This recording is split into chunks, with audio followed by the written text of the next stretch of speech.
அதன் மூலமாக எந்த ஒரு மனிதருக்கும் உடல் அளவிலேயோ மனதளவிலேயோ எந்த பாதிப்பையும் ஏற்படுத்த முடியாது. அது ஒரு மோசடி, சூழ்ச்சி என்று தான் அல்லாஹ் சொல்கிறான் என்பதை தெளிவான ஆதாரங்களோடு நேற்றைய தினம் அறிந்து கொண்டோம். அந்த தொடர்ச்சியாக இந்த சூனியத்தின் மூலமாக சில காரியங்களை செய்யலாம் என்று சொல்லக்கூடியவர்கள் திருக்குர்ஆனில் இருக்கிற பக்ரா சூராவில் 2வது அத்தியாயத்தில் இருக்கிற 102வது வசனத்தை தங்களுக்கு சாதகமான ஒரு ஆதாரமாக எடுத்து வைப்பார்கள். இந்த 102வது வசனத்தில், பக்ராவில் 2வது அத்தியாயத்தில் 102வது வசனத்தில் சூனியத்தின் மூலமாக சில காரியங்களை செய்ய முடியும் என்று அல்லாஹ் சொல்கிறான். அப்படி சொல்லும் பொழுது அதை எப்படி நீங்கள் மறுப்பீங்க என்று கேட்கிறார்கள். ஆனால் சூனியத்தின் மூலமாக ஒன்றும் செய்ய முடியாது என்பதை நேற்றைய தினம் நிறைய சான்றுகளை வைத்து நம்ம சொல்லியிருக்கிறோம். சூனியத்துக்கு அல்லாஹ் கொடுக்குற விளக்கமே என்ன? அது ஒரு மோசடி, அது ஒரு சூழ்ச்சி, அது உண்மை இல்லை, அது காரியம் நடக்காது என்றெல்லாம் பல இடங்களில் அல்லாஹ் சொல்வதாகவும் நபிமார்கள் மூசா நபி சொன்னதாகவும் சான்றுகளை நம்ம பார்த்துருக்கிறோம். அதுக்கு மாற்றமான ஒரு கருத்தை இந்த வசனத்தை நம்ம கொடுக்க முடியாது. ஆனாலும் அதையெல்லாம் தூரத்தில் தள்ளிவிட்டு இவர்கள் ஒரு வித்தியாசமான ஒரு விளக்கத்தை கொடுத்து இந்த வசனத்தில் சூனியத்தினால் பாதிப்பு ஏற்படுத்த முடியும் என்று அல்லாஹ் சொல்கிறான், அதனால் நாங்கள் அதை நம்புவோம் என்று சொல்கிறார்கள். அப்போ இந்த வசனம் என்ன சொல்லுது அதை தெளிவான முறையில் நம்ம விளங்கிக் கொள்வோம். இந்த வசனத்தில் அல்லாஹ் சொல்கிறான், ஒத்தபவும் மாத்தத்துல் ஷயாத்தீன் அலா முல்கி சுலைமான். இந்த வசனத்தை முழுமையாக நான் உங்களுக்கு வாசித்து அது என்ன சொல்கிற என்ற சாராம்சத்தை சொல்லிவிட்டு இது சூனியத்தின் மூலம் பாதிப்பு ஏற்படுத்த முடியும் என்று சொல்கிறதா இல்லை என்று சொல்கிறதா என்பதை பார்க்கலாம். அல்லாஹ் ஆரம்பிக்கும் போது சொல்கிறான், ஒத்தபவு மாத்தத்துல் ஷயாத்தீன் அலா முல்கி சுலைமான். சுலைமான் நபியுடைய ஆட்சி காலத்தில் ஷைத்தான்கள் சொன்னதை இவர்கள் பின்பற்றுகிறார்கள். இவர்கள் என்று சொல்வது யூதர்களை. இதுக்கு முந்தின வசனத்தில் யூதர்களை பற்றி எல்லாம் பேசிக்கிட்டு வர்றான். அப்போ அதை தொடர்ச்சியாகத்தான் நல்லா என்ன செய்கிறான், இதை சொல்கிறான். ஒத்தபவு இவர்கள் பின்பற்றுகிறார்கள். இவர்கள் என்பது யூதர்கள். அது வசனத்திலிருந்து எல்லாருக்கும் விளங்கும். எதை பின்பற்றுகிறார்கள்? வேதத்தை பின்பற்ற மாட்டேங்கிறாங்கன்னு சொல்லிடுறான்ல. வேதத்தை முதுகுக்கு பின்னால் இறந்து விட்டார்கள் என்றெல்லாம் சொல்லிவிட்டு தான் இந்த வசனத்தை அல்ல ஆரம்பிக்கிறான். அப்போ ஒத்தபவு இவர்கள் பின்பற்றுகிறார்கள், யூதர்கள் பின்பற்றுகிறார்கள். மா தத்துல் ஷயாத்தீனு அலா முல்கி சுலைமான். சுலைமான் ஆட்சி காலத்தில் ஷைத்தான்கள் சொன்னதை, சுலைமான் ஆட்சி காலத்தில் ஷைத்தான்கள் சில பேர் இருந்து இதை சொல்லியிருக்கிறாங்க, அதைத்தான் இவங்க பின்பற்றிட்டு இருக்கிறாங்க என்று அல்லாஹ் சொல்கிறான். அடுத்து அல்லாஹ் சொல்கிறான், ஒமா கஃபர சுலைமானும். சுலைமான் காஃபிராக இருந்ததில்லை. ஒலாக்கின்ன ஷயாத்தீன கஃபரு. ஷைத்தான்கள் தான் காபிர்களாக இருந்தார்கள். யோ அல்லிமுனன்னாச சிகர. மக்களுக்கு சூனியத்தை சொல்லிக் கொடுத்து ஷைத்தான்கள் தான் காபிர்களாக இருந்தார்கள் அப்படின்னு அடுத்த வரியில் வருது. இதில் என்ன சொல்ல வர்றான் அல்லாஹ்? சுலைமான் நபியுடைய காலத்தில் ஷைத்தான்கள் ஏதோ சொல்லியிருக்கிறாங்க, அதை இவங்க பின்பற்றுறாங்க. ஆனால் பின்பற்றி கொண்டு அதை சுலைமான் நபி வழியாகத்தான் எங்களுக்கு கிடைத்தது என்று சொல்லி கொண்டிருக்கிறார்கள். அதுக்கு தான் அல்லாஹ் மறுக்கிறான். ஒமா கஃபர சுலைமானும். சுலைமான் நிராகரிப்பவராக இருக்கவில்லை. நீ நிராகரிக்கிற ஒரு கொள்கை வைத்துக் கொண்டிருக்கிறாய், அதை சுலைமான் நபி சொன்னார் நீ சொல்ற. ஒமா கஃபர சுலைமானும். சுலைமான் நிராகரிப்பவராக இருக்கவில்லை. ஒலாக்கின்ன ஷயாத்தீன கஃபரு. அவர் காலத்தில் இருந்த ஷைத்தான்கள் இருக்கிறாங்களே, அவங்க தான் காபிராக ஆனார்கள். எதனால் காபிரானார்கள்? அல்லிமுனன்னாச சிகர. மக்களுக்கு சூனியத்தை சொல்லி கொடுத்து அவங்க காபிரா போயிட்டாங்க. நீ சுலைமான் நபி சூனியத்தை கற்றுக் கொடுத்தா சொன்னால் அவர் காபிராயிருவார். அவர் காபிர் இல்லை, அவர் சொல்லி தரல. இது வரைக்கும் எல்லாம் ஒரு செய்தியை சொல்கிறான். என்ன சொல்கிறான்? யூதர்கள் சூனியம்னு சொல்லி மக்களை ஏமாத்துறாங்கல்ல, அந்த சூனியத்தை ஒரு மார்க்க முத்திரையோடு சொல்வதற்காக என்ன செஞ்சாங்க என்று கேட்டால், இது எங்களுக்கு சுலைமான் நபி காலத்திலேருந்து வந்துக்கிட்டு இருக்குது, இந்த வித்தையை எங்களுக்கு சொல்லி தந்தது யாரு? சுலைமான் நபி தான் சொல்லி தந்தாங்க, அவங்க வழியாகத்தான் எங்களுக்கு இது கிடைத்தது, அதைத்தான் நாங்கள் செய்து கொண்டிருக்கிறோம் என்று சொன்னாதான் அதுக்கு மத அங்கீகாரம் இருக்கும். நம்மள சூனியம் செய்கிறவன் என்ன செய்வான்? அப்படி தானே செய்வான். அல்லாஹ் சொல்லிட்டான், ரசூலுல்லாஹ் சொல்லிட்டாங்கன்னா முஸ்லீமை ஏமாற்ற முடியும். யூதர்கள் வந்து யூதர்களை ஏமாற்றுவது தான் என்ன செய்யணும், முந்தி உள்ள தாவூது சுலைமான் யார் பேரையாவது சொன்னா தான் அது மத ரீதியான ஒரு அங்கீகாரத்தை பெற்றுத்தரும் என்பதற்காக என்ன சொன்னாங்கன்னா, சூனியத்தை இவங்க சூனியம் ஏமாத்துக்கள் இருக்குல்ல, இதை செய்து கொண்டு இது குற்றம்லாம் நீங்கள் சொல்லாதீங்க, இது சுலைமான் நபி காலத்திலிருந்து அவங்க வழியாக எங்களுக்கு வருது அப்படிங்கிற மாதிரி சொல்கிறாங்க. அதுக்கெல்லாம் மறுப்பு சொல்கிறேன். எப்படி சொல்கிறான், ஒமா கபர சுலைமானும், சுலைமான் காபிர் கிடையாது, உலாக்கின்ன ஷயாத்தீன கபரு, ஷைத்தான்கள் தான் காபிர்கள் ஆனார்கள். அள்ளி முன்னாச சிகர, மக்களுக்கு சிகரை சொல்லி கொடுத்து ஷைத்தான்கள் காபிர் ஆனார்கள் எல்லாம் சொல்கிறான். அப்போ என்ன விளங்குது, சிகரை சொல்லி கொடுத்தது யார் இல்லை, சுலைமான் நபி இல்லை. அவர் சொல்லி கொடுத்துருப்பாரு, ஆனால் அவர் காபிர் ஆகிருப்பார். இதை சொல்லி கொடுத்தது யாருன்னு கேட்டால் சுலைமான் நபி காலத்தில் வாழ்ந்த சில ஷைத்தான்கள் அப்படின்னு ஆயிடுச்சு. இதில் இந்த ஷைத்தான்கிறோம்ல, ஷைத்தான் நம்ம என்ன விளைவிக்கிறக்கூடாது, நெஜ ஷைத்தான் விளைவிக்கிறக்கூடாது. நெஜ ஷைத்தானாக இருந்து அவன் சூனியத்தை சொல்லி கொடுத்தா காபிர் அவன் தான் காபிராக தானே இருக்கிறான். அல்ல எப்படி சொல்கிறான்னு கேட்டால், சூனியத்தை சொல்லி கொடுத்து காபிர் ஆனார்கள்னு சொன்னால் அப்போ சூனியத்தை சொல்லி கொடுக்கலன்னா அவன் காபிர் ஆக மாட்டான்னு வந்துடும். ஆனால் ஷைத்தானுடைய தன்மை என்ன, இயற்கையில் இயல்பில் அவன் காபிர். அப்போ சூனியத்தை சொல்லி கொடுத்து காபிரா போன ஷைத்தான் என்று சொல்வதாக இருந்தால் அது மனிதர்களில் கெட்டவனை தான் அப்படி எல்லாம் சொல்கிறான். ஷைத்தான்கிறது இருக்க சில இடங்களில் யாருக்கு சொல்லப்படும், ஷைத்தானுக்கு சொல்லப்படும். சில இடங்களில் குர்ஆனில் எடுத்து பார்த்தீங்கன்னு சொன்னால் கெட்ட மனிதர்களுக்கு எல்லாம் என்ன செய்கிறான், ஷைத்தான்கிற வார்த்தையை பயன்படுத்துகிறான். இதே பக்ரா சூராவில் ஆரம்பத்தில் எடுத்தால் முனாஃபிக்குகளை பற்றி சொல்லும்போது என்ன செய்கிறான், 2 வேஷம் போடுறவங்க இருக்கிறாங்க. அவங்க மூமின்கள்கிட்ட வந்தால் என்ன செய்கிறான், நாங்கள் உங்களை சேர்ந்த ஆள்னு சொல்லிக்கிறான். ஒய்தா ஹலோ இலா ஷயாத்தீனிஹிம், அவங்களுடைய ஷைத்தான்கள்கிட்ட போகும் பொழுது இன்னாமாக்கும், நாங்கள் உங்கள் ஆளுக்குங்கிறாங்க. அப்போ முனாஃபிக்கு 2 வேஷம் போடுறவன் இங்கே வந்தால் உங்கள் ஆளுக்காண்டுக்கிறான், அங்கே போனால் உங்கள் ஆளுக்குங்கிறான். இந்த அங்கே போனாங்கிற இடத்துல என்ன வார்த்தை யூஸ் பண்ணுறான்னு கேட்டால், தங்களுடைய ஷைத்தான்கள்கிட்ட போகும்போது இவங்க வந்து உங்கள் ஆளுக்குங்க, ஷைத்தான தலைவர்கள். இப்போ கெட்ட ஆட்களை அல்லாஹ் குர்ஆனில் என்ன செய்கிறான், பல இடங்களில் ஷைத்தான்கிற சொல்லை கொண்டு பயன்படுத்துகிறான். இப்போ இந்த வசனத்தில் என்ன சொல்கிறான்னு பார்த்தீங்கன்னா, சூனியத்தை கற்றுக் கொடுத்த ஷைத்தான்கள் காபிரானார்கள் அப்படின்னு சொல்வதாக இருந்தால் இது ஷைத்தான் என்பது ஷைத்தானை குறிக்காது, வேற யாரை குறிக்கும், கெட்ட மனிதனை தான் குறிக்கும். ஷைத்தான் சொல்லி கொடுத்தாண்ட யாரு, ஏன்னா ஷைத்தான்கள் இது சொல்லி கொடுத்து காபிராக வேண்டியதில்லை, ஷைத்தான்கள் இயற்கையில் காபிரவங்க. அப்போ இப்போ என்ன கவனிக்க வேண்டும் என்றால், ஷைத்தான்கள் தான் இந்த சிகரை சொல்லி கொடுத்தாங்க சொன்ன உடனே சந்தேகம் வரும்ல, அதுக்கு தான் அல்ல விளக்குறான். பி பாபில ஹாரூத் மாருத், பாபில் என்கிற நகரத்தில் ஹாரூத் மாருத் என்ற 2 ஷைத்தான்கள் சொல்லி கொடுத்தார்கள் என்று சொல்லிவிட்டு அது ஹாரூத் மாருத் என்ற 2 ஷைத்தான்கள் தான் இதை சொல்லிக் கொடுத்தார்கள். அதைத்தான் யூதர்கள் பின்பற்றுகிறார்களே தவிர சுலைமான் நபி சொன்னதை பின்பற்றவில்லை. அப்போ சூனியம் என்பதை ஹாரூத் மாருத் 2 பேர் மக்களுக்கு கற்றுக் கொடுத்துருக்குறாங்க. அதை இவங்க என்ன சொல்லிட்டாங்க, யூதர்கள் வந்து நபிமார்கள் வழியாக வந்துச்சுன்னு சொல்ல ஆரம்பிச்சிட்டாங்க. அது எல்லாம் மறுக்கிறான். அதே மாதிரி ஒமா உன்சில் அலல் மலக்கைனி, இந்த சூனியம் அந்த 2 மலக்குகளுக்கு அருளப்பட்டது இல்லை.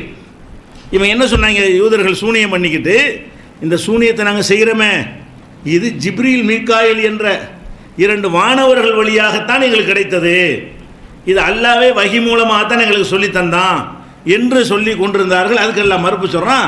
அந்த இரு மலக்குன்னா என்ன, ஒரு 6 வசனத்துக்கு முன்னாடி பார்த்தா ஜிப்ரீல் மீகாயிலை பற்றி எல்லாம் சொல்கிறான். 2 மலக்கு யாருன்னு பார்த்தீங்கன்னா, அந்த 2 மலக்கு யாருன்னு கேட்டால் மன்கான அதுவும் இல்லாஹி ஓ மலாய்கத்தி ஓ ஜிப்ரீல ஓ மீகால இப்போ இன்னல்லாஹ் அதுவும் இல் காஃபிரீன், இதுக்கு 5 வசனத்துக்கு முந்தி.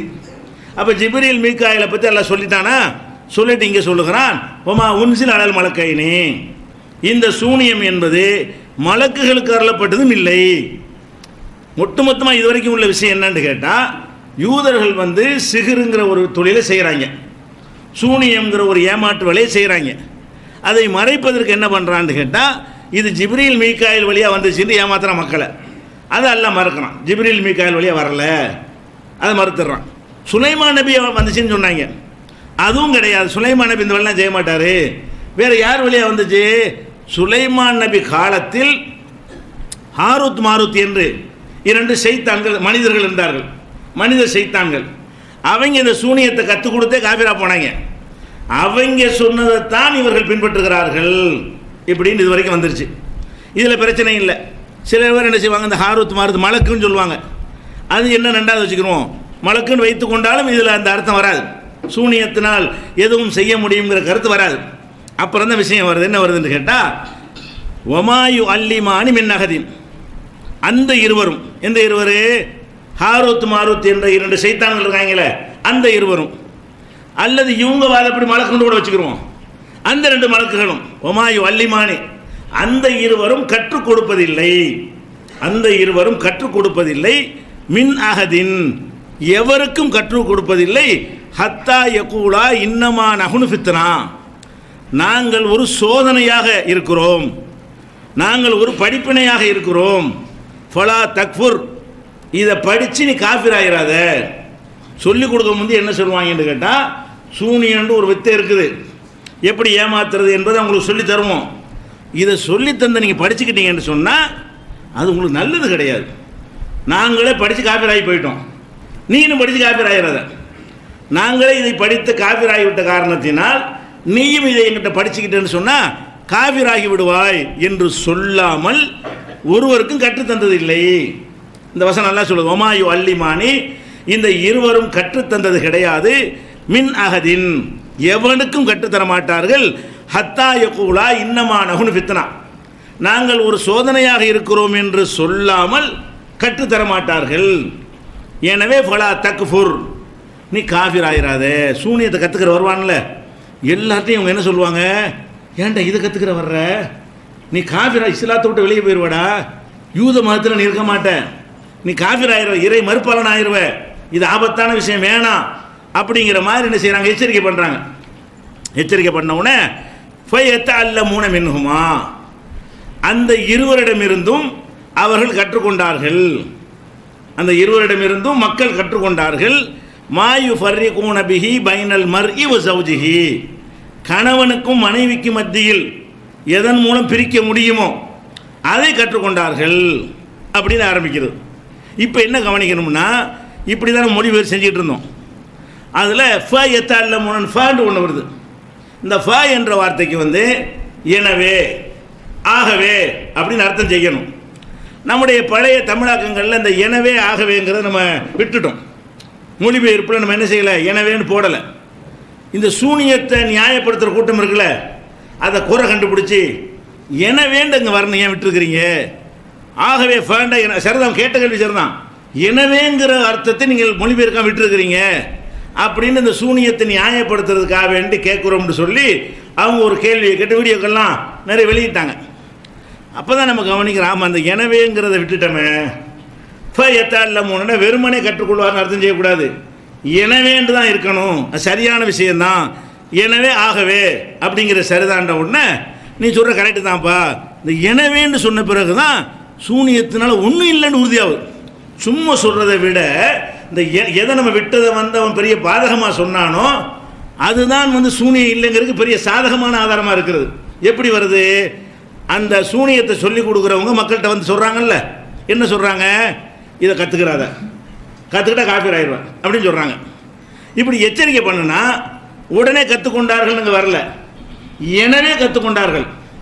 எதை கற்றுக்கொண்டவன், இதனால் காஃபிர் ஆயிடுவேன்னு சொன்னால் அதை கற்றுருப்பானா, என வேண்டாம் இதன் காரணமாக, என வேண்டாம் என்ன அர்த்தம், இதன் காரணமாக கணவன் மனைவியை பிரிக்கிறதை கற்றுக்கொண்டார்கள். சூனியத்தினால காஃபிர் ஆயிடுவேன்னு சொன்ன உடனே அப்போ காஃபிர் ஆகிற விஷயம் நமக்கு வேணாம், எதை கற்றுக்குருவோம், காஃபிர் ஆகாத வேறு விஷயத்தை தான் கற்றுக்குருவோம் என்று சொல்லி கணவன் மனைவியை பிரிக்கக்கூடிய ஒரு கலையை கற்றுக்கொண்டார்கள். எனவேக்கு அர்த்தம் வழங்குத புரிஞ்சு கொள்வதாக இருந்தால் நம்ம சொல்கிறோம், ஒருத்தன் வந்து கராத்தை கற்றுக் கொடுக்குறான், கராத்தே மாஸ்டராக இருக்கிறான். அப்போ என்ன சொல்கிறான், நீ கராத்தே கற்றுக்கொண்டாயானால் குருவுக்கு வணக்கம் செய்யணும். கராத்தையில் என்ன இருக்குது, குரு வணக்கம் இருக்குல்ல, கராத்தே செய்கிறதா இருந்தால் என்ன செய்யணும், குருவுக்கு வணக்கம் செய்யணும்டா, ஷிர்க் வைக்கிற மாதிரி வந்துடும். இதை கராத்தே என்று கற்றுத்தர ஏழை எனக்கு, இதை கற்றுக்கிட்டீங்கன்னா குரு வணக்கம்னு என்ன செய்யணும், மனுஷனை வணங்க வேண்டி வரும், வேணான்னு சொல்கிறாரு. அப்போ என்ன செஞ்சார், வேணாம், எனவே அவர்கள் மல்யுத்தத்தை கற்றுக்கொண்டார்கள். இப்படி சொன்னதுனால எதை கற்றுக்கிட்டாங்க, மல்யுத்தத்தை கற்றுக்கொண்டார்கள். ஏன்னா அது குரு வணக்கம் இல்லை. இப்படி சொல்லி பாருங்கள், கராத்தை கற்றுக்கிறாத குரு வணக்கம் செய்ய வேண்டி இருக்கும், எனவே கராத்தை கற்றுக்கொண்டான்னு சொல்ல முடியுமா? எனவேன்னு சொன்னாலேயே அது வேணான்னு விட்டாங்கன்னு அர்த்தம். இந்த எனவே ஆகவே என்கிற வார்த்தை எதுக்கு வரேன், அதாவது கராத்தை கற்றுக்கொள்ளாத கேடு அப்படின்னு சொன்ன உடனே அதை கற்றுக்கொண்டார்கள் சொன்னோம்னா எனவேன்னு போட மாட்டோம். எனவேன்னு சொன்னால் இவங்க எச்சரிக்கை பண்ணாங்கல்ல, காஃபிராயிருவ, இது பயங்கரமான வித்தை, இதை நீ வந்து செய்யக்கூடாது என்று சொன்ன உடனே அவர்கள் எதை கற்றுருப்பாங்க, இதை கற்றுருக்க மாட்டாங்க. காஃபிராகிறதுன்னு சொன்ன பிறகு அதை கற்றுருப்பாங்களா? அவ்வளோ டேஞ்சரான ஒரு விஷயமா அது, சிகரை கற்றுக்கிட்ட நாங்களும் காஃபிராயிருவோமா அப்படின்னு எச்சரிக்கை பண்ண உடனே அவங்க எதை கற்றுக்கிறாங்கன்னா, ஆகவே கணவன் மனைவி பிரிக்கிறது கற்றுக்கொண்டார்கள். அப்போ அவங்க கற்றுக்கொண்டது எது இல்லை, சிகரை கற்றுக்கிறல. சிகரை கற்றுக்கிட்டா காஃபிராயிருவேன்னு அவன் சொல்கிறான். யார் சொல்கிறா? கற்றுக் கொடுக்குறவன் சொல்கிறான். ரெண்டு பேரும் சொல்கிறாங்க, நீ சிகரை சூனியத்தை கற்றுக்கொண்டால் காஃபிராயிருவ. அப்படின்னா வேணாங்க, வேற ஒன்று கற்றுத்தாங்க, எங்களுக்கு வேற ஒரு விஷயத்தை கற்றுத்தாங்கன்ன உடனே கணவன் மனைவியை பிரிக்கிற ஒரு தந்திரத்தை அவங்க கற்றுக் கொடுத்தார்கள் அப்படின்ற அர்த்தம் தான் அதில் வருது. எனவேண்டு போட்டான். இப்படி வைங்க, ஒரு தந்தை மகன்கிட்ட சொல்கிறாரு, நீ வந்து பீடி குடிக்காத, சிகரெட் குடிக்காதங்கிறாரு. எனவே சிகரெட் குடிக்கலன்னு தான் சொல்லணும். எனவே சிகரெட் குடித்தான்னு சொல்ல முடியுமா? நீ சிகரெட் குடிக்காது என்று தந்தை அறிவுரை கூறினார், எனவே மகன் சிகரெட் குடித்தான். எனவேங்கிறது எங்கே பொருந்து? அதுக்கு மாற்றமாக செய்கிறதுக்கு தான் எனவே வரும். எனவே என்று சொன்னால் சிகரெட் குடிக்காதுன்னு சொன்னால் என்ன செய்யணும், விட்டுட்டான்னு வரணும், அதை செஞ்சான்னு வரக்கூடாது. அப்போ நீ காஃபிர் ஆயிடுவேன் எச்சரிக்கை பண்ணினா அது வேணான்னு தான் விட்டுருப்பான். காஃபிர் ஆகி விடுவாய் என்று எச்சரிக்கை பண்ணினால் அப்போ எங்களுக்கு வேணாம், வேற ஒன்று கற்றுக்கணும்னு தான் சொல்லுவாங்க. அப்போ எனவே ஆகவேங்கிற அந்த சொல்லு இந்த அந்த காரணத்தினால் மாற்றிக்கிட்டாங்க படிக்கிறத. சூனியத்தை படிக்க வர்றாங்க, இது டேஞ்சர்னு சொல்லி கொடுக்கப்படுது. டேஞ்சர்னு சொன்ன உடனே அப்போ வேணாம், வந்ததுக்கு எதாவது சொல்லித்தாங்க அப்படின்னு எதை கற்றுக்கிட்டாங்க? கணவன் மனைவிக்கு மத்தியில் பிரிவினை ஏற்படுவது கற்றுக்கொண்டார்கள் என்ற அர்த்தத்தை இந்த ஃபயத்தல்லமுன எனவேங்கிறது விளங்குறோம். இன்னும் நீங்கள் பார்க்கணும், இந்த வசனம் எப்படி ஆரம்பிக்குது? சிகரை கற்றுக்கொள்வது குஃப்ருண்டு வருது. எப்படி ஆரம்பிக்குது? சிகரை சொல்லிக் கொடுத்தால் காஃபிர் ஆயிடுவாங்க, சிகரை கற்றுக்கொண்டால் காஃபிர் ஆயிடுவாங்க, ஷைத்தான்கள் கற்றுக் கொடுத்து காஃபிர் ஆகி விட்டார்கள் தான் ஆரம்பிக்குதுல. அதே மாதிரி இந்த கற்றுக் கொடுக்குறவங்களும் என்ன சொன்னாங்க மக்கள்கிட்ட போய், நீ சூனியத்தை கற்றுக்கிறாத, கற்றுக்கிட்டா காஃபிராக போயிடுவேன். அதை முதல்ல இந்த வசனம் சொல்லக்கூடிய பேசிக் என்னன்னு கேட்டால், சூனியத்தை ஒருவன் கற்றுக்கொண்டானே ஆனால் காஃபிரு, சூனியத்தை கற்றுக் கொடுப்பானேயானால் காஃபிர்னு ஆயிடுச்சு. இப்போ நீங்கள் சிந்திக்கணும், இப்போ கணவன் மனைவிக்கு மத்தியில் பிரிவினை ஏற்படுத்துறது காஃபிராக்குமா? புருஷன் முண்டாடிக்கு ஒரு சண்டையை உண்டாக்கி விட்றான், அது காஃபிராக்குமா? காஃபிர் ஒருத்தர் ரெண்டு பேரும் புருஷன் முன்னாடி சந்தோஷமாக இருக்கிறாங்க, என்ன தேவை சொல்லி குழப்பி பிரித்து விட்டு வந்துட்டான், இவனை காஃபிருப்பீங்களா? அப்போ கணவன் மனைவி மத்தியில் பிரிவினை ஏற்படுத்துகிற குற்றம்னு சொல்லலாம், அது பாவம், அது அல்லாஹ்வுக்கு கோபமான ஒரு செயல் என்று சொல்லலாமே தவிர, அதனால் ஒருத்தன் முஸ்லீமாக இருக்கிறவட்டு வெளியேறுவான்னு சொல்ல முடியுமா? காஃபிர்னா தானே அர்த்தம். கணவன் மனைவியை பிரித்தால் அவன் முஸ்லீமாக இருக்க மாட்டான், இஸ்லாத்தை விட்டு வெளியேறிடுவான்னு சொல்ல முடியுமா? சொல்ல முடியாது. கணவன் மனைவியை பிரிக்கிறது இருக்குல்ல, அது சூனியமாக இருக்குமையானால் அது பொருந்தாது. கணவன் மனைவி பிரித்தா காஃபிர்னு சொல்லணும். கணவன் மனைவி பிரிப்பது சூனியத்தில் அடங்குமையானால் கணவன் மனைவியை பிரிக்கிற வேலையை ஒருத்தன் செஞ்சால் அவன் என்ன செஞ்சுட்டான், காஃபிர் ஆகிட்டான்னு சொல்ல வேண்டி வரும். அதனால் என்ன பொருள் கொடுக்க வேண்டும் கேட்டால், சூனியத்தை கற்றுக்கொள்ளாதுன்னு அவங்க சொன்னாங்க, காஃபிர் ஆயிடுவேன்னு சொன்னாங்க. அவங்க சூனியம் இல்லாத வேற ஒன்று கற்றுக்கிட்டாங்க, சூனியத்தை கற்றுக்கிற மாட்டான், காஃபிராய் எச்சரித்த பிறகு அவன் சூனியத்தை கற்றுக்கொள்ள முன் வர மாட்டான் என்று இந்த வசனத்தில் வர்ற விஷயத்தில் வழங்கிக் கொள்கிறோம். இன்னொரு தடவை கவனிங்க, ஒமாயு அல்லிமானி, அந்த ரெண்டு பேரும் கற்றுக் கொடுப்பதில்லை. ஹாருத் மாருத் இருக்காங்கல்ல, மலக்கோ சைத்தானோ மனுஷனோ ஏதோ ஒன்று வச்சுக்கிறங்க, அந்த ரெண்டு பேரும் கற்றுக் கொடுக்க மாட்டார்கள் சூனியத்தை. மின் அகதின், ஒருவருக்கும் கற்றுத்தர மாட்டார்கள். ஹத்தா யகூலா, சொல்லாமல், இன்னமா நகுனு ஃபித்னா, நாங்களே ஒரு படிப்பினையாக இருக்கிறோம், நாங்களே சோதனையாக இருக்கிறோம் என்று சொல்லாமல், ஃபலா தக்ஃபுர், இதை படித்து காஃபிர் ஆகாதே என்று சொல்லாமல் கற்றுக் கொடுக்க மாட்டார்கள். அப்போ கற்றுக் கொடுக்க வர்ற ஆளுக்கெல்லாம் வாங்க வாங்க ஆர்வமாக சொல்லிக் கொடுக்க மாட்டாங்க, பயம் காட்டுறாங்க. கற்றுக்கிற வர்ற ஆளுக்களுக்கு என்ன செய்கிறாங்க, இந்த ரெண்டு பேரும் எச்சரிக்கை. எப்படி எச்சரிக்கிறாங்க? இஸ்லாத்தை விட்டு நீ போயிடுவா, ஈமான் உனக்கு இருக்காது, குஃபூரில் இறங்கிடுவேன், நிரந்தர நரகத்துக்குரிய பாவத்தை செஞ்சவன் ஆயிடுவேன், நீ கற்றுக்கிட்டன்னா அப்படி ஏற்படும், ஓகேயா என்று எச்சரிக்கை பண்ணுறாங்க. சிகரை கற்றுக்கிற வர்றவனுக்கெல்லாம் எச்சரிக்கை என்ன, இதை கற்றுக்கொண்டால் காஃபிராகி விடுவாய் என்று எச்சரிக்கை செஞ்சிருக்கும் போது எனவே சிகரை கற்றுக்கொண்டார் அப்படி சொல்ல முடியும்? சிகர் அல்லாத வேற ஒன்றை கற்றுக்கொண்டார்கள். அவங்க கற்றுக்கிட்டது என்ன? கணவன் மனைவி பிரிக்கிற ஒரு வித்தையை கற்றுக்கொண்டார்களே தவிர அது எதில் வராது? சிகரில் வராது. இதில் என்ன இப்போ சொல்லப்படுதுன்னு கேட்டால், சிகரை பற்றி எச்சரிக்கை பண்ணிட்டாங்க. கற்றுத்தா டேஞ்சரான எங்களுக்கு வேணாம், எங்களுக்கு வேற ஒன்று சொல்லித்தாங்க அப்படின்னு சொல்லி கணவன் மனைவியை பிரிக்கிறது எடுத்துக்கொண்டாங்க. அப்போ கணவன் மனைவியை பிரிக்கிறதுங்கிற வேற ஒன்றை தான் கற்றுக்கொண்டார்களே தவிர சிகரை கற்றுக்கிறல. ஏன் கற்றுக்கிறல? சிகருங்கிறது குஃப்ரு, சிகருங்கிறது அல்லாஹ்வுக்கு இணை கற்பிக்கிறது. சிகரை செஞ்சால் நபி செஞ்சால் கூட காஃபிர் ஆயிடுவார், சுலைமான் செஞ்சிருந்தால் கூட காஃபிர் ஆயிடுவார். அவ்வளோ பயங்கரமான ஒரு குற்றம். அப்படின்னு சொன்னதுனால சிகரை கற்றுக்கிறாம புருஷன் பொண்டாட்டி பிரிக்கிறது எப்படின்னு கற்றுக்கிட்டாங்க. அப்படி வருது பாருங்க. இப்போ அல்லமூன மின்ஹுமா, எனவே அந்த ரெண்டு பேரிடமிருந்து கற்றுக்கொண்டார்கள். மாயு ஃபர்ரிகூன பிஹி பைனல் மர்இ வ ஸௌஜிஹி, கணவன் மனைவியை பிரிக்கிற கலையை கற்றுக்கொண்டார்கள். அது கூட நினைக்குமான பிரிச்சிட முடியுமா? ஒமாஹும் பில் ஆர்ரீன பிஹி மின் அஹதின் இல்லா பிஇذனில்லாஹ், அல்லாஹ் அனுமதித்தாலே தவிர அதன் மூலமும் அவர்கள் தீங்கு செய்ய முடியாது. சிகரை கற்றுக்கொள்ளல, புருஷன் பொண்டாட்டியை பிரிக்கிறதை கற்றுக்கொண்டார்கள். அது சிகர் இல்லை. அதன் மூலமாவது கன்ஃபார்மாக பிரிக்க முடியுமா?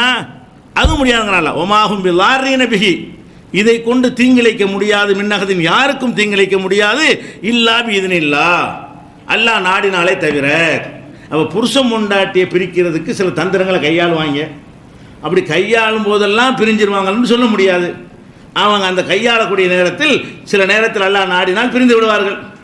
அல்லாஹ் நாடலைன்னா பிரிய மருந்து மாதிரி ஒரு மருந்து இருக்குது, சாப்பிடும் மூலம் குணம் கிடைக்குமா? வாய்ப்பு இருக்குது, குணம் கிடைப்பதற்கு வாய்ப்பு இருக்கிறது. ஆனால் சில பேர் தலைவலிக்கு மாத்திரை போடுவோம், தலைவலி போவாது. சில பேர் போடுவோம், தலைவலி போயிடும்.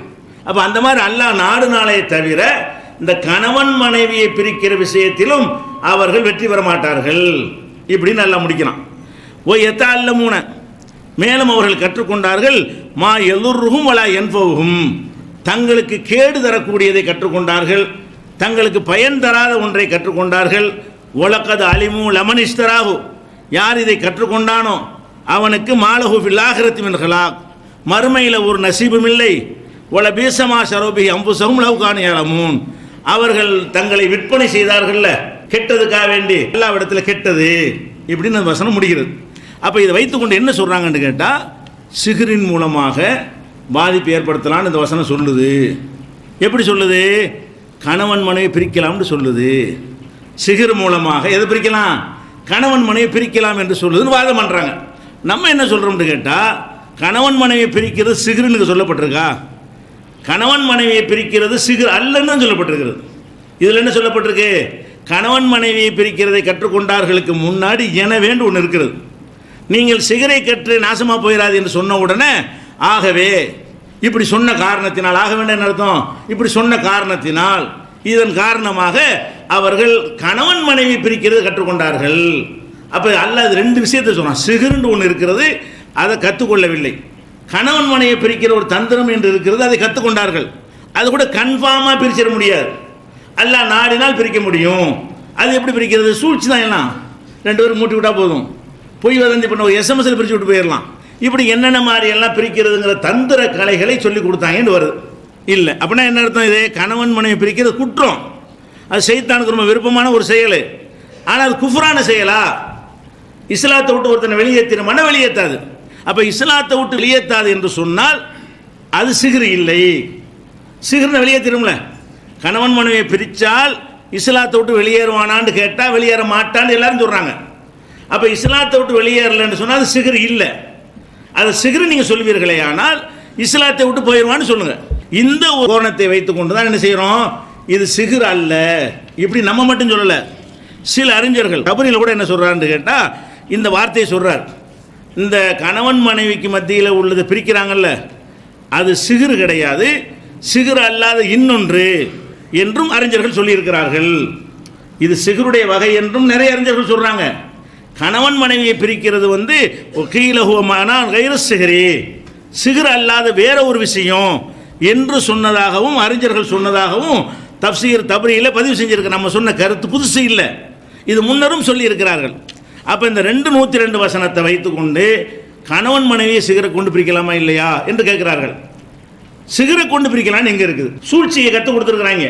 அது அது ஒன்று இருக்கு, நம்ம ஒத்துக்கலாமே தவிர அது சிகிர் என்று சொல்ல முடியுமானா முடியாது. கணவன்மை பிரிக்கிறதுக்கு எந்த மாய மந்திரங்களும் தேவை கிடையாது. சில தந்திர வித்தைகளை கற்றுக் கொடுத்துருப்பாங்க. அப்போ இதை வைத்து கொண்டு சிகருக்கு தாக்கம் இருக்குன்னு சொல்வார்களே. ஆனால் இவ்வளோ வசனங்களை மறுக்கிற மாதிரி வந்து எவ்வளோ வசனம்? சிகருண்டா ஹையலு கற்பனை, சிகருண்டா கை இது சூழ்ச்சி, சிகருண்டா தந்துரும், சிகருண்டா தோத்துருவான், சிகர் ஜெயிக்காது, சத்தியத்துக்கு முன்னாடி தோத்து போயிடும், இப்படி எல்லாம் அல்லாஹ் வந்து சிகருக்கு சொல்லி இருக்கும் பொழுது இந்த ஒரு வசனத்தை ஆதாரமாக வைத்துக்கொண்டு என்ன செய்கிறாங்க? சிகரை கொண்டு ஏதோ செய்யலான்னு சொல்கிறாங்க. அதுக்கு அந்த வசனம் இடம் தரவில்லை. அடுத்ததாக வந்து சிகருக்கு ஆதாரமாக வந்து இந்த ஃபலக்கு நாசு சூறா இருக்குல்ல, 113 114, அந்த சூறாவை என்ன செய்வாங்கன்னு கேட்டால் இது வந்து சிகருக்காக தான் இறங்குனது. எந்த சூறா? சிகர் இல்லைங்கிறீங்க. ரசூல் ஸல்லல்லாஹு அலைஹி வஸல்லத்துக்கு சிகர் செஞ்ச உடனே அதை குணமாக்குவதற்காகத்தான் அல்லாஹ் என்ன செய்கிறான்? குல் அவுது பிரபில் ஃபலக் என்கிற சூறாவை இறக்குறான், குல் அவுது பிரபின் நாஸுங்கிற சூறாவை இறக்குறான். சில அறிவிப்புகள் இருக்கிறது. அந்த அறிவிப்பில் என்ன எப்படி வருதுன்னு கேட்டால் அந்த 2 சூறாவையும் ஓதுறாங்க மலக்குகள். இந்த தலைமாட்டில் ஒரு ஆள், கால் மாட்டில் ஒருத்தர் உட்காருவாங்கல்ல, அந்த மாதிரி அறிவிப்பில் என்ன வருதுன்னு கேட்டால் மலக்குகள் வந்து உட்கார்றாங்க.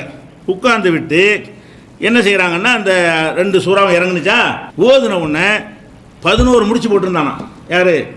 சூனியம் வச்சான்ல அவன் 11 முடிச்சு போட்டு வச்சுருந்தானா. அதில் ஒவ்வொரு ஆயத்தை ஓதுன உடனே ஒவ்வொரு முடிச்சு அவிழ்ந்தது. ஃபலக்கு நாசு 2 சூறாவையும் கூட்டினீங்கன்னா 11 ஆயத்து இருக்குது. இந்த 11 ஆயத்தையும் ஓதுன உடனே 11 முடிச்சு அவிழ்ந்தது என்று ஒரு கதை எழுதி வச்சிருக்கிறாங்க. அப்போ ரசூல் ஸல்லல்லாஹு அலைஹி வஸல்லத்துக்கு சிகிர் செஞ்சதாக புகாரில் ஹதீஸ் இருக்குது. அதில் வந்து இந்த 2 சூறா இறங்கின விஷயம் இல்லை. வேறு சில ஹதீஸுகளில் இந்த சிகிர் செஞ்சதுக்கு காரணமாகத்தான் இந்த 2 சூறா இறங்குனது. குல் அவுது ரப்பில் ஃபலக் இருக்குல்ல, அதுவும் குல் அவுது ரப்பின் நாஸ் சூறா இருக்குல்ல, இந்த 2 சூறா எதுக்கு இறங்குனது? ரசூலுல்லாவுக்கு சிகிர் செஞ்ச பொழுது சிகிரிலிருந்து காப்பாற்றுவதற்காக அது அருளப்பட்டதுங்கிறாங்க. இதில் என்ன செய்கிறாங்கன்னு கேட்டால் இதில் இந்த செய்தியை இப்னு ஹஜரு பெரிய பெரிய அறிஞர்கள் எல்லாம் எடுத்து எழுதும்போது இதில் இந்த செய்தியை ஸஅலபி என்பவர் பதிவு செய்திருக்கிறார். எந்த செய்தியை? ரசூலுல்லாவுக்கு சிகிர் செஞ்ச பொழுதுதான் ஃபலக்கு நாசு என்ற சூறா இறங்குனது என்கிற செய்தியையும், ஒவ்வொரு வசனத்தை ஓதும் பொழுதும் ஒவ்வொரு முடிச்சு அவிழ்ந்தது, 11 முடிச்சு அவிழ்ந்து ரசூலுல்லாஹ் குணமாயிட்டாங்க என்ற செய்தியையும் ஸஅலபி என்பவர் ஒரு தஃப்சீர் எழுதுகிறவர் அவர் பதிவு செஞ்சிருக்கிறார். அவர் பதிவு செஞ்சார்னு சொன்னால் சனது இல்லாமல் பதிவு செய்கிறார். ஒரு செய்தியை பதிவு செஞ்சு அப்படி பதிவு செய்யணும். எனக்கு இவர் சொன்னார், அவருக்கு அவர் சொன்னார், அவருக்கு அவர் சொன்னார், அவருக்கு அந்த சஹாபி சொன்னார், அந்த சஹாபிக்கு ரசூலுல்லாஹ் சொன்னார்னு இப்படி வரணும். ஒரு செய்தியை சொல்வதாக இருந்தால் இங்கே தனக்கு இந்த செய்தி யார் சொன்னார், அவருக்கு யார் சொன்னார், அவருக்கு யார் சொன்னார் என்ற சனதோடு தான் செய்தியை சொல்லணும். இவர் எந்த ஒரு சனதும் சொல்லாமல் சும்மா இவரே இருந்து பார்த்த மாதிரி சொல்கிறார். ரசூலுல்லாஹ் இப்போ நான் சொன்னால் ஏற்றுக்கிறீங்களா? நானாக சொல்கிறேன். ரசூலுல்லாஹ்வுக்கு சுனியம் செஞ்சாங்க, 2 மலை பக்கத்தில் உட்காந்துட்டாங்க, ஒவ்வொரு ஆயத்தாக ஓதுனாங்க, உடனே ஒவ்வொரு முடிச்சு அவிழ்ந்துச்சு நான் சொல்கிறேன். எந்த கிதாபையும் சொல்ல ஏற்றுக்கிறீங்களா? அப்போ சனதோடு சொல்லணும். எந்த நூல் இவர் எடுத்தார்? இதை இவர் தஃப்சீர் எழுதுகிறவர். இவர் அறிவிப்பாளர்களை வைத்து நூல் தொகுக்கிறாள் கிடையாது. வேற ஒரு நூல்லேருந்து எடுத்து காட்டுற காலத்தில் வாழ்ந்தவர். இவர் இந்த சம்பவத்தை சொல்வதாக இருந்தால் என்ன செய்யணும்? சோர்ஸ் சொல்லணும். ஹதீஸை சொல்கிறதா இருந்தால் எந்த வழியாக நமக்கு கிடைச்சிச்சு அப்படி சொல்லணும். இப்போ நான் சொல்கிறேன் ஒரு புகாரின்னா சொல்லணும். எந்த வழியாக புகாரிக்கு கிடைச்சிருக்குல்ல, புகாரில் இருக்குது, முஸ்லீமில் இருக்குன்னு புக்கையாவது சொல்லணும். அல்லது இவரே சனது சொல்லணும். எனக்கு இவர் சொன்னார், ரசூலுல்லாஹ் காலம் வரைக்கும் போகணும். எனக்கு இவர் சொன்னார், இவருக்கு அவர் சொன்னார், அவருக்கு இவர் சொன்னார்னு 14 நூற்றாண்டுக்கு சனதை போட்டு நான் எழுதணும். அப்படி இல்லைன்னு சொன்னால் நூல்களாக எழுதி வச்சிருக்கிறாங்களே சனதோட, சனதுன்னு அறிவிப்பாளர் பெயர்கள், அந்த நூல்களில் ஒன்றை மென்ஷன் பண்ணி சொல்லணும். இந்த ஸஅலபி என்பவர் இதை சொல்லும் பொழுது எங்கே எடுத்தாருன்னு சொல்ல மாட்டேங்கிறாரு. இந்த செய்தி அறிவித்தவர் யாருன்னு சொல்ல மாட்டேங்கிறாரு. அறிவித்தவரை அவரை யார்கிட்ட சொன்னார்னு சொல்ல மாட்டேங்கிறாரு. எந்த புக்கில் இருந்து எடுத்தேன்னு சொல்ல மாட்டேங்கிறார். இவரே எழுதுறாரு. இதனால் இது நிராகரிக்கத்தக்கது என்று அறிஞர்கள் நினைஞ்சாங்க. இப்னு ஹஜர் போன்ற எல்லா அறிஞர், இப்னு ஹஜரில் யாராக தான் சொல்லுவாங்க. இதை இப்னு ஹஜர் சொல்லியிருக்கிறாரு. எந்த அறிஞராக இருந்தாலும் அறிவிப்பாளர் வரிசை இல்லாமல் இவராக இஷ்டத்துக்கு ஒன்று எழுதி வச்சாரே, ஆனால் அதை ஏற்றுக்கிற மாட்டான். அறிவிப்பாளர் வரிசை இருந்தாலே எவ்வளோ பரிசீலிக்கிறோம். இவர் அவரை பார்த்தாரா, அவர் இவரை பார்த்தாரா, இவர் அவர்கிட்ட கேட்டிருக்கிறாரா, யாவ சக்தி உள்ளவரா, இப்படிலாம் அறிவிப்பாளர் இருந்தாலே இவ்வளோ பரிசீலிக்கிறோம். ஒரு அறிவிப்பாளர் இல்லாமல் இப்படி இதுக்காக தான் அந்த சூறா இறங்கணும்னு சொல்கிறாங்க.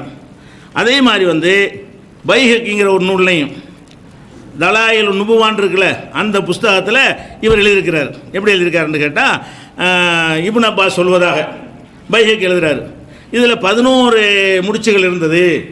ஒவ்வொரு குல்லபில் ஃபலக் ஒரு முடிச்சை விழுந்துடுறது. மின்சரி மாஹலக் அடுத்த முடிச்சு, மின்சரி காசுக்குன்னு வரும்ல, ஒவ்வொரு ஆயத்து ஓத ஓத ஒவ்வொரு முடிச்சாக விழுந்தது என்று சொல்லி ஃபத்ஹுல் பாரில் சொல்லி காட்டுறாரு. இதை இப்னு அப்பாஸ் சொன்னதாக சொல்கிறாங்க. இதன் அறிவிப்பாளர் அவ்வளோ பலவீனமாக இருக்கிறது, இது ஆத்தன்டிக்கான அறிவிப்பாளர் இல்லை என்று அது தீர்க்கப்பட்ட ஒரு விஷயம் ஆயிடுச்சு.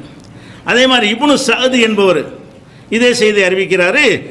இப்னு அப்பாஸ் சொன்னதாக இன்னொருத்தர் சொல்கிறார்ல, அவருக்கு இப்னு அப்பாஸ் சந்திப்பே இல்லை, முன்கத்தி அறிவிப்பாளர் துறை அறுந்து போயிருக்கிறது. அப்போ இந்த மபிதத்தைனி என்று சொல்லக்கூடிய இந்த 2 சூறாவும் இதற்காகத்தான் இறங்குனுச்சு என்று சொல்லக்கூடிய எல்லா அறிவிப்புகளுமே பொய்யா இருக்குது, சிகருக்காக இறங்கலை.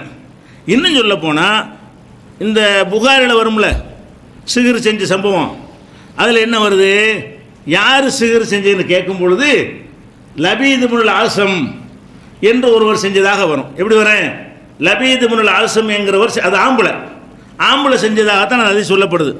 அது புகாரில் 3268, 5763 இன்னும் பல நூல்கள் இருக்குது.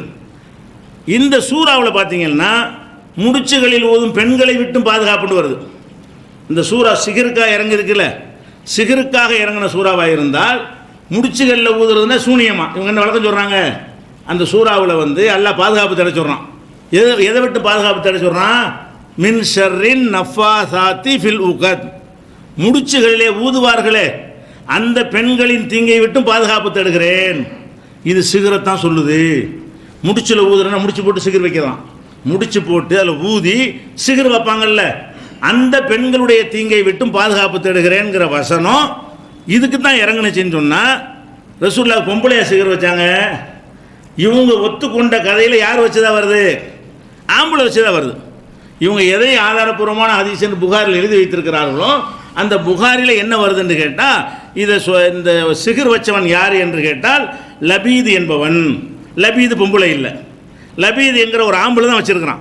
ஒரு ஆம்பளை வச்சுருக்கும்போது பொம்பளைய தீங்கிலிருந்து பாதுகாப்பு தேர்ற வசனம் இறங்கு. முடிச்சுகளில் ஊதும் பெண்களுடைய தீங்கை விட்டும், நஃபாதாத்னா பெண்பால், பெண்களுடைய தீங்கை விட்டும் பாதுகாப்பு தேர்ன்னு வருவதிலிருந்து தெரிகிறது இது சூனியத்துக்கு சம்பந்தம் கிடையாது. அப்போ வேறு என்னதான் அர்த்தம், இந்த முடிச்சு என்பது ஊதுறது என்பதெல்லாம் குரானில் நீங்கள் பார்த்தீங்கன்னா நமக்கு விளக்கம் கிடைச்சிருது. இப்போ பார்த்துக்கிறங்களேன், மூசா நபி இருக்காங்கல்ல, அவங்க என்ன செய்கிறாங்க, அல்லாஹ்ட்ட கேட்குறாங்க, தூதரை அனுப்பினவனை என்னை ஒரு ஆள் அனுப்பிடாத, எனக்கு கொஞ்சம் நாக்கில் பிரச்சனை இருக்கிறது, அதனால் என்ன செய்யணும், எனக்கு துணையாக ஹாரூனை அனுப்பு, 2 பேரை நபியாக்கி அனுப்புன்னு கேட்குறாங்க. அல்லாஹ் ஏற்றுக்கிட்டான். அது எப்படி கேட்குறாங்க, ரப்பி ஷ்ரஹ்லி சத்ரி, இறைவா என்னுடைய உள்ளத்தை விசாலமாக்கு, ஓ யஸ்ஸிர்லி அம்ரி, எனது காரியத்தை லேசாக்கி வை, இது விளங்குது. அடுத்து என்ன செய்கிறாங்கன்னா, வஹலுல் உக்தத்தம் மின் லிசானி, எனது நாவில் உள்ள முடிச்சை அவிழ்த்துரு. நாக்கில் மூசா நபி முடிச்சா போட்டிருந்தாங்க, இல்லை முடிச்சியில் ஊதுறதுன்னு முடிச்சுங்கிறாங்க, என்ன விளங்கிறான், முடிச்சு போட்டு ஊதி ஊதி சூனியம் வைக்கிறாங்க, அதைத்தான் சொல்லுதுங்கிறாங்க. அதே மாதிரி செய்கிறதா இருந்தால் மூசா நபி அல்லாஹ்ட்ட கேட்குறாங்க, துவா செய்கிறாங்க, என் நாவில் உள்ள முடிச்சை நீ அவிழ்த்துரு. அப்போ நாக்கு இல்லை முடிச்சு போட, அவ்வளோ பெரிய நாக்கு இருக்குமா ஒரு ஆளுக்கு, முடிச்சு போடுற அளவுக்கு பெருசாக இருக்கு. அப்போ நாக்கு நீட்டி முடிச்சு போட்டு வச்சுருந்தாங்கன்னு சொல்ல முடியுமா? நாக்கில் உள்ள முடிச்சு என்பதற்கு என்ன அர்த்தம், கொன்னல், அவர் திக்குவாய்க்கு அவர் இலக்கியம் என்ன சொல்கிறாரு, முடிச்சு போட்டால் எப்படி சப்ளை நின்று போயிடுமோ அந்த மாதிரி எனக்கு பேச்சு நின்றுச்சு, திணறி வருது, முடிச்சு போடாமல் இருந்தால் சீராக பாஞ்சிக்கிட்டு இருக்கும், முடிச்சு போட்டால் விட்டு விட்டு வரும், அந்த மாதிரி இருக்கிறத ஒரு இலக்கியமாக ஓமையாக ஆக்கி அவர் என்ன அல்லாஹ்ட்ட துவா செய்கிறாரு, இறைவா என் நாக்கில் உள்ள முடிச்சை நீ அவிழ்த்து விடுங்கிறாரு. அப்போ இந்த முடிச்சுன்னு அர்த்தம் செய்வோம், முடிச்சுன்னு செய்ய மாட்டோம். வேறு என்ன செய்யணும், முடிச்சுன்னு சொன்னால் திக்குவாய், கொன்னல், இதனால் எனக்கு ஒழுங்காக பேச முடியாது, அதனால் இன்னொருத்தரை துணைக்கு அனுப்புனேன்னு சொன்னால் நான் பாயிண்ட்டை மட்டும் சொல்லுவேன், அவர் எடுத்தவர் அழகாக சொல்லுவார், வகி எனக்கு வரும், நான் எடுத்து ஹாரூன்ட்டு சொல்லுவேன், ஹாரூன் அழகான முறையில் என்ன செய்வார், அதை விலைக்கு மக்களுக்கு சொல்லுவார், அவரையும் துணையாக்குன்னு கேட்டாங்க, எல்லாம் கொடுத்தான். அப்போ இது 20வது அத்தியாயத்தில் 27வது வசனத்தில் இது இருக்கிறது. அதே மாதிரி திருமணத்தை பற்றி பேசும்பொழுது 2வது அத்தியாயத்தில் 237 எல்லாம் சொல்லி காட்டுறான், கல்யாணம் பண்ணிட்டாங்க, கல்யாணம் பண்ணி 2 பேரும் சேராமலே பிரிஞ்சிடணும் முடிவுக்கு வர்றாங்க. அப்படி வரும்பொழுது பாதி மகர் கொடுக்கணும், தாம்பத்தியம் நடந்திருந்தால் முழு மகர், தாம்பத்தியமே நடக்கல, பேசினா கல்யாணம் பண்ணாங்க, அதுக்கடையில் பிடிக்காம போச்சு ஏதோ காரணத்தினால வேணாங்கிறான். அப்படின்னு நான் பேசுனதுக்காக வேண்டி பாதி மகர் கொடு என்று இந்த வசனத்தில் சொல்லப்படுது. அப்படி சொல்லிட்டு இல்லா யஃபூன, அந்த பெண்கள் மன்னித்து விட்டு விட்டாலே தவிர மகர் வேணாம், தொலைஞ்சு போ, என்னை வேணான்ட்டு போகிற மகர் எனக்கு என்னத்துக்கு என்று அவர்கள் மன்னித்து விட்டாலே தவிர பாதி மகர் கொடுக்கணும். அவ் யௌஃபு வல்லதி பி எதிகி உக்குதத்து நிக்காக, நிக்காக என்கிற முடிச்சு யார் கைவசத்தில் இருக்கிறதோ அவர் விட்டு கொடுத்தாலே தவிர, நிக்காவுடைய முடிச்சுங்கிறான். நிக்காக என்ன முடிச்சாது, நம்ம தாலியாக கட்ட முடிச்சா போடுறோம் நிக்காவுக்கு. இஸ்லாத்தில் வேறு வேறு சமுதாயமாக முடிச்சாது போடுவாங்க, 3 முடிச்சுன்னு போடுவாங்க. இஸ்லாத்தில் அப்படியும் கிடையாது. ஆனால் நிக்காகையே எல்லாம் முடிச்சுங்கிறான். முடிச்சுன்னு எதுக்கு சொல்கிறான், நிக்காக என்பதன் மூலமாக 2 பேர் சேர்றாங்கல்ல, சேரும்போது 2 பொருளை ஒன்றா இணைச்சி முடிச்சு போட்ட மாதிரி, அவ தனியாக இருந்தால் இவன் தனியாக இருந்தான், 2 பேரையும் ஒப்பந்தம் பண்ணோன்னு 2 பேரும் முடிச்சு போட்ட மாதிரி ஆகிடுது. அதனால் இதை போய் எல்லாம் முடிச்சுக்கிறான். ஆனால் கல்யாணத்துக்கு முடிச்சுக்க இந்த சம்மந்தம் இல்லை. அப்போ முடிச்சு யார் கையில் இருக்கிறதோ அவன் விட்டு கொடுக்கட்டும் அப்படின்னு நல்லா சொல்கிறான். அப்போ இந்த இடத்துல முடிச்சுக்க என்ன அர்த்தம், முடிச்சுன்னு அர்த்தம் கிடையாது. முடிச்சுன்னா சிக்கல், இணைத்தல், இந்த மாதிரி பொருளில் வருது.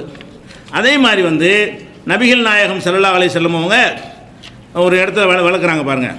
அபூ ஹுரைரா சொல்கிறாங்க, ஷைத்தான் ஒரு மனுஷனுடைய தலைமாட்டில் உட்காந்துக்கிறான் தூங்கும்போது.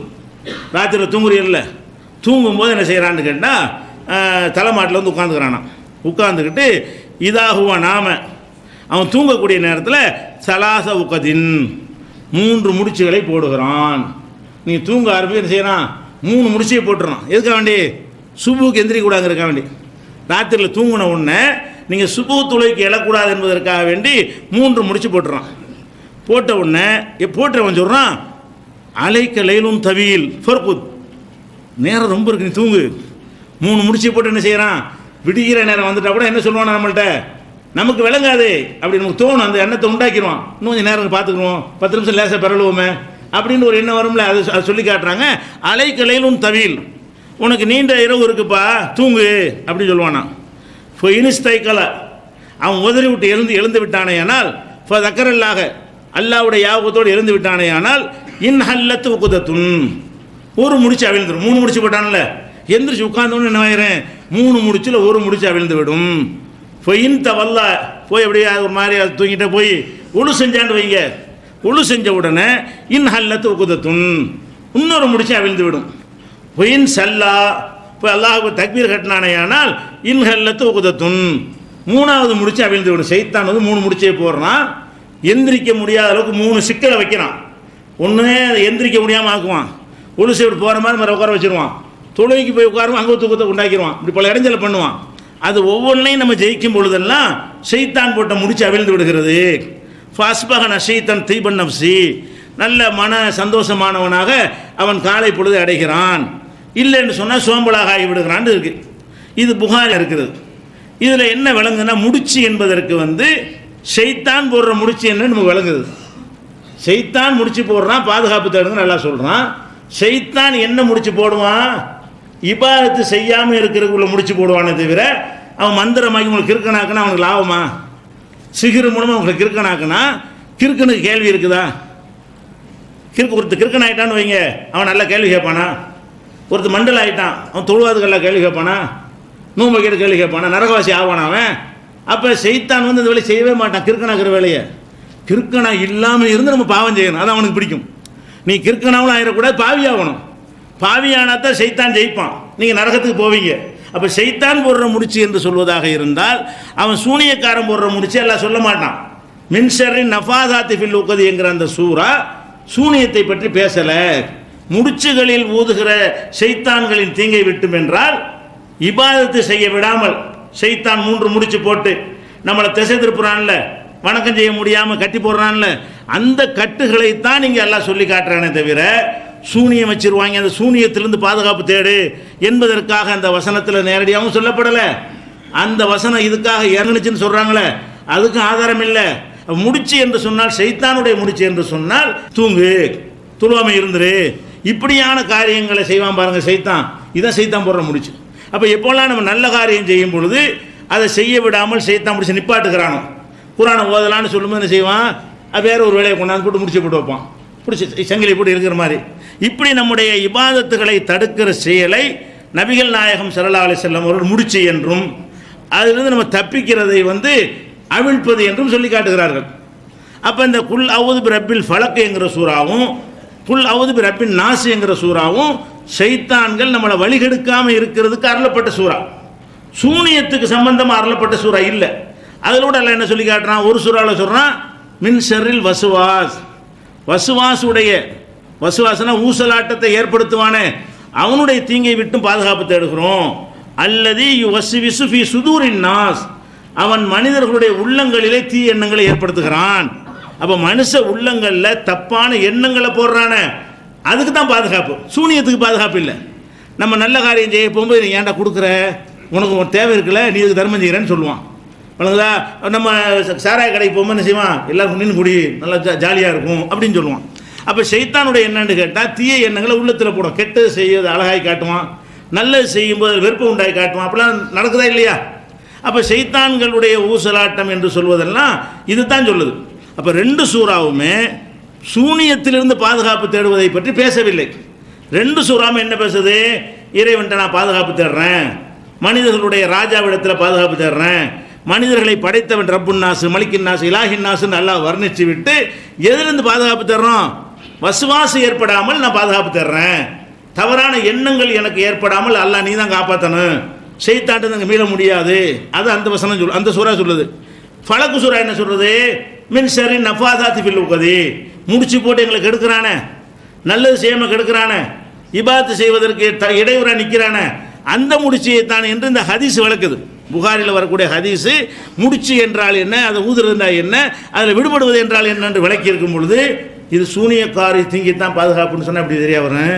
இவங்க மின்சரி நஃபாதாத்துக்கு என்ன அர்த்தம் செய்கிறாங்கன்னு கேட்டால், முடிச்சு ஊதி சூனியம் செய்கிறாள் பொம்பளை பெண்கள் சூனியம் செய்கிறார்களே அந்த சூனியக்காரிகளின் தீங்கை விட்டும் பாதுகாப்பு ஏன் தேடுகிறோம் அப்படின்னு கேட்குறாங்க. அப்போ சூனியக்காரிட்டேருந்து பாதுகாப்பு தேடிட்ட, சூனியக்காரன்ட்டேருந்து பாதுகாப்பு தேடுறது. ரசூலுல்லாஹ்வுக்கு சூனியக்காரன் தானே வச்சிருக்கிறான் ஓ நம்பிக்கை பிரகாரம், சூனியக்காரி யாரும் வைக்கலையே. அப்போ இவர்கள் பாதுகாப்பு சூனியத்தில் பாதுகாப்பு தருவதாக சொல்வார்களே, ஆனால் பொம்புளை சூனியத்துக்கு தான் பாதுகாப்பு. ஆம்பளை சூனியம் வச்சாண்டு வைங்க இந்த சூறாவை கொண்டு பாதுகாப்பு இல்லை. இதிலே வழங்குதா இல்லையா தப்பான அர்த்தம்னு ரசூலுல்லாஹ் என்ன விளக்கிட்டாங்க, முடிச்சுகளில் ஊதுவது என்பது கெட்ட செயல், நல்ல செயலுக்கு போகாமல் தடுக்கிறது. ஷைத்தான் மறைமுகமாக போடக்கூடிய முடிச்சுலாம் இருக்காது, தலைமாட்டில் பார்த்தா முடிச்சா இருக்கு நம்ம பக்கத்தில் இருக்காது. அதுக்கு என்ன அர்த்தம், மானசீகமாக உள்ளுக்குள்ளே நல்ல காரியத்தை செய்யாமல் தடுக்கக்கூடிய ஒரு தடை. முடிச்சுன்னா ஒரு தடையை ஷைத்தான் ஏற்படுத்துவான், அந்த தடைகளிலிருந்து பாதுகாப்புன்னு அர்த்தம். அப்போ என்ன பிரச்சனைன்னு கேட்டால், இந்த ரெண்டு சூறாவும் சூனியத்திலிருந்து பாதுகாப்பு தேடுமாறு சொல்லுகிறது என்று வாதிடுகிறார்கள். அதிலிருந்து சூனியத்தால் எதுவும் செய்ய முடியும் என்று சொல்ல வருகிறார்கள். ஆனால் நம்ம என்ன சொல்கிறோம், இந்த சூறாவில் சூனியம் ஏதாவது இருக்கா, சூனியம் செய்யக்கூடியவர்கள் வார்த்தை இருக்கா, முடிச்சுகளில் ஊதுவது என்பது சூனியத்தை தான் குறிக்குதுங்கிறதுக்கு என்ன ஆதாரம் என்று கேட்டால் அதுக்கு பதில் இல்லை. இது சூனியத்துக்கு தான் இறங்குனுச்சுன்னு சொல்கிறாங்களே அதுக்குரிய ஆதாரத்தை சனதோட சொல்லுப்பான்னா சனதும் இல்லை, இருக்கிற சனதும் பலவீனமாக இருக்கிறது. அப்போ இந்த சூறா ரெண்டுமே சூனியத்தை பற்றி பேசாமல் இருந்து இவங்களா கற்பனையாக சூனியத்தை பேசுவதாக நினைத்து கொண்டு என்ன செய்கிறாங்க, இதே ஒரு ஆதாரமாக வைக்கிறார்கள். இது நிற்காது, இந்த ரெண்டு சூறாவுக்கு சூனியத்துக்கு சம்பந்தம் இல்லைன்னு விளங்கிக்கிறோம். அப்போ ஒட்டுமொத்தமாக நீங்கள் எடுத்து பார்க்கும் பொழுது சூனியம் ரசூலுல்லாஹ் வைக்கப்பட்டதாக சொல்கிறாங்க. அதை நம்புனா என்னவாக அவங்களுக்கு பைத்தியம் வராதுங்கிறானே பல வசனங்களில், அதை மறுக்கிற குற்றம் ஆகுது. அதே மாதிரி வகையில் குர்ஆனில் சந்தேகத்தை ஏற்படுத்துமே அந்த குற்றத்தில் நம்ம சேர்க்குது. அதே மாதிரி நடைமுறையில் சோதித்து பார்க்க முடியக்கூடிய ஒரு காரியத்தில் சோதனை செஞ்சு பார்த்தாலும் அது கிடைக்க மாட்டேங்குதே, சூனியம் இருக்கிற யாரும் நிரூபிக்க முடியலையே, அந்த மாதிரியான உண்மைக்கு மாற்றமாக இந்த சூனியம் என்பது அமைந்திருக்கிறது.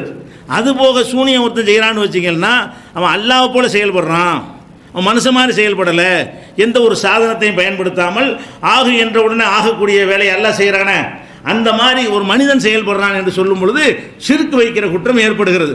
அதே போல் மூசா நபி காலத்தில் சூனியம் செய்தார்கள் என்று வரும் பொழுதெல்லாம் சூனியம்னு சொல்லி கற்பனை தான் செஞ்சாங்க, ஒரு தோட்டத்தை ஏற்படுத்தினாங்க, மாய தோட்டம் ஏற்படுத்தினாங்க, கண்களை கட்டினார்கள், சஹரு ஆயுனாஸ் கண்களை வசப்படுத்தினார்கள், கண்கட்டி வித்தை செய்தார்கள் என்றெல்லாம் அல்லாஹ் சொல்வதை பார்க்கும் பொழுது சூனியன் ஒன்று இல்லைன்னு வழங்குறது.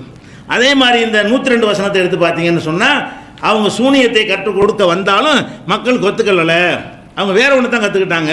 அது கணவன் மனைவி பிரிக்கிறதுங்கிற ஒன்றே தான் கற்றுக்கொண்டார்கள், அது சூனியம் இல்லை, அது நிரூபணம் ஆயிடுச்சு. அடுத்ததாக எடுத்துக்கொண்டீர்களே ஆனால் முடிச்சுகளில் ஊதக்கூடிய பெண்கள்னு வருதா இல்லையா, அது சூனியத்தான் குறிக்குதுங்கிறாங்க. அது குறிக்காது என்பதற்கு இந்த புகாரியுடைய இதெல்லாம் காட்டிடுச்சு. அப்போ இதெல்லாம் ஒட்டுமொத்தமாக வைத்து பார்க்கும் பொழுது சூனியம் என்பது கற்பனை, அதனால் ஒன்றும் செய்ய முடியாது, சூனியத்தால் எதுவும் செய்ய முடியும் என்று அல்லாஹ் ஒரு எந்த ஒரு இடத்துலையும் சொல்லவே இல்லை, அது ஒரு கற்பனை என்று தான் சொல்லுகிறான் என்பதை புரிந்து கொள்கிறோம்.